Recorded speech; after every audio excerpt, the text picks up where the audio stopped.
In today's video, I'm going to teach you how to block sender in Gmail. If you're tired of persistent messages from a particular address, whether it's unwanted promotions or someone you simply don't want to hear from, blocking is a quick, effective way to keep your inbox clean.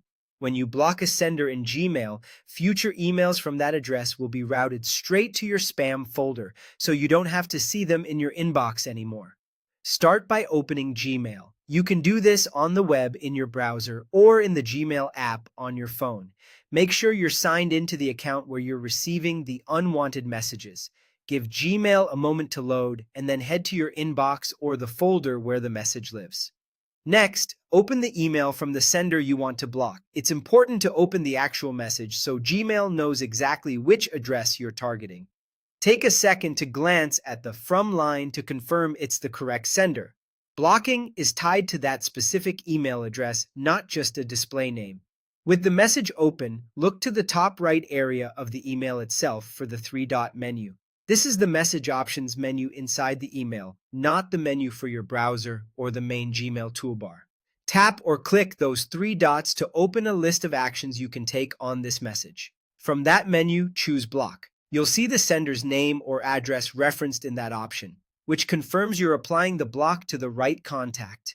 When you select Block, Gmail will display a confirmation prompt so you're sure about the change. Go ahead and confirm by selecting Block in the prompt. That's it. Gmail will immediately apply the block, and future messages from that address will be delivered to your spam folder automatically. You won't be notified, and the sender won't receive any alert that you've blocked them. Your inbox should stay clear of those specific emails going forward. A couple of quick tips to wrap up. If you change your mind later, you can return to a message from that sender, open the same three-dot menu, and choose to unblock. For newsletters or legitimate mailing lists you actually signed up for, consider using the unsubscribe link inside the email instead. That stops the mail at the source. And if you ever need to double-check that a blocked sender's email arrived, open your spam folder and look there. That's how to block a sender in Gmail. Open Gmail, open the email, use the three-dot menu, choose Block, and confirm. Simple, fast, and your inbox stays focused on what matters.